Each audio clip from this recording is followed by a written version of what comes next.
Good morning, everyone. It is Sunday morning, and today has been a very busy day. And yeah, we woke up late.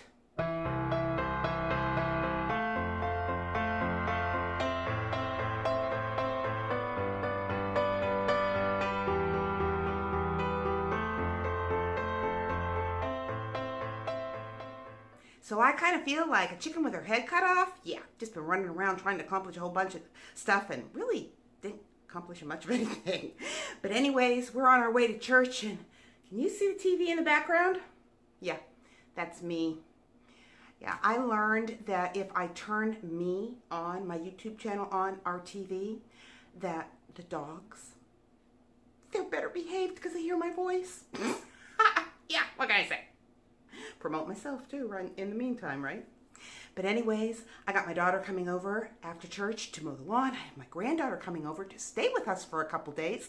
So I'm really excited because I got lots of fun things planned. And I hope that you'll want to stick around for a little bit of this day, and I'll talk to you in just a little while.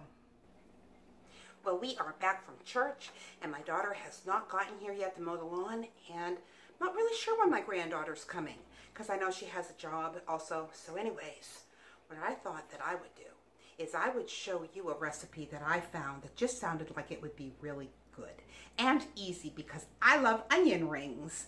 And yeah, so that's what I'm going to make. But these are gluten-free onion rings. So it's really easy. And I'm doubling the recipe because I'm going to assume that my granddaughter's going to be here. It calls for 1 large sweet onion, and I cut up, cut in 1/2 inch to make the rounds, the rings. And so I did 2, and I'm using Vidalia onions because they're a nice mild sweet onion.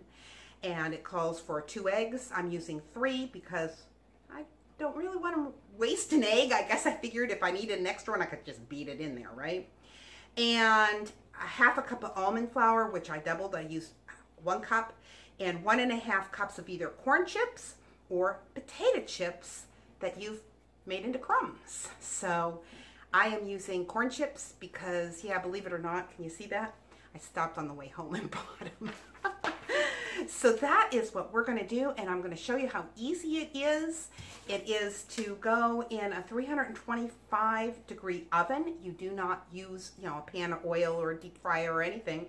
They're actually cooked in the oven. So it says to place them on a baking sheet for 15 minutes until they start to brown and get crisp. Then flip them over and cook for an additional 5 minutes or so.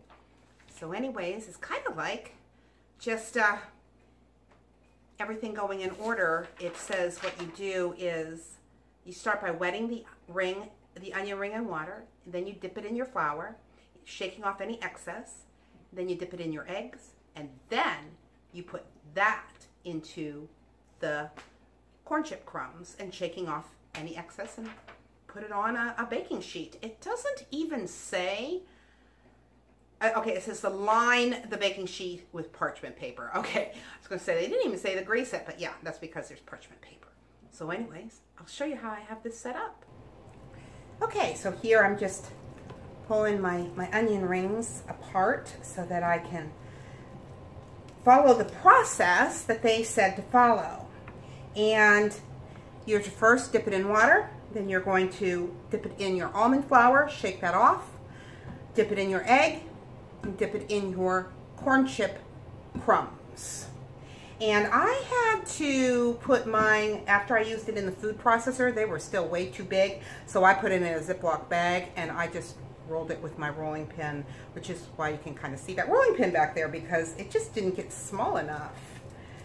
But anyways, I think that this is going to be fun. I'm getting this kind of set up so that when my daughter-in-law, or my granddaughter, I should say, gets here, we can have some fun making these. So anyways, dip it in the water, dip it in the flour, dip it in the egg, and dip it in the crumbs.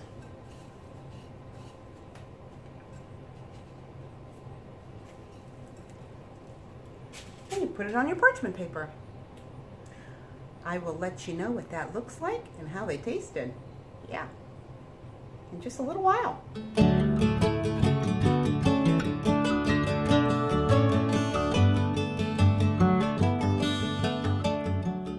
For today's devotion, we will be reading from John chapter 9, verse 25. Whether he is a sinner, I do not know. One thing I do know, that though I was blind, now I see. Now, this verse is part of the story found in the first 34 verses of John chapter 9, where Jesus heals a man born blind. This must have been an intimidating situation for this poor blind man. Here's a man who was born blind, but then something amazing happens to him. Jesus healed him, and for the first time, he could actually see. But as we read this account, instead of being happy about this man's ability to now be able to see, the religious leaders were not happy at all. Their concern was over the fact that he was healed on the Sabbath. So they wanted to know more about what happened.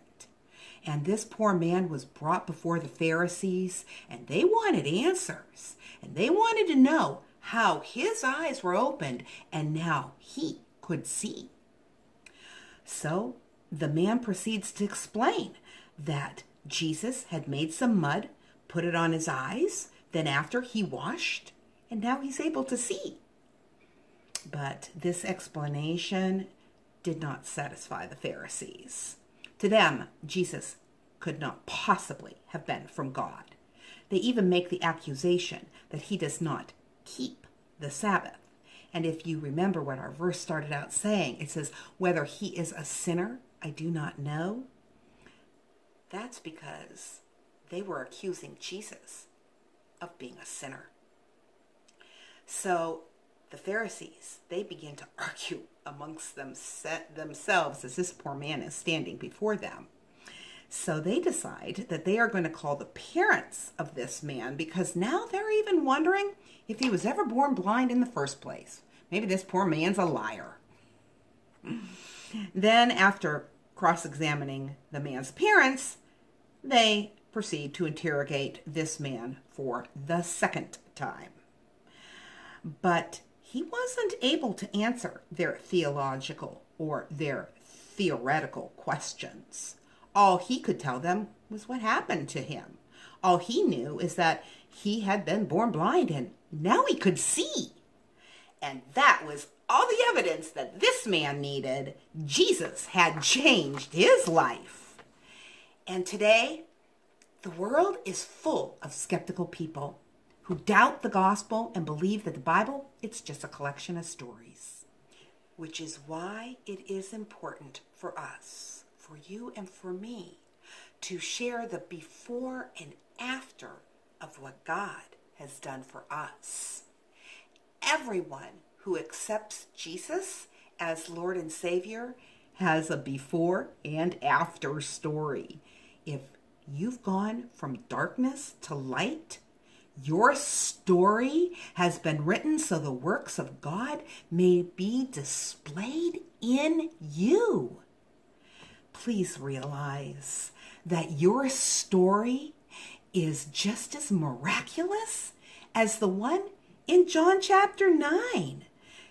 You were blind, but now you see. And with that, I want to remind you, life happens. Let's enjoy it. And just a little food for thought. Your testimony, your story is a way to begin building a bridge. It's a bridge to get to the bigger story, which is Jesus.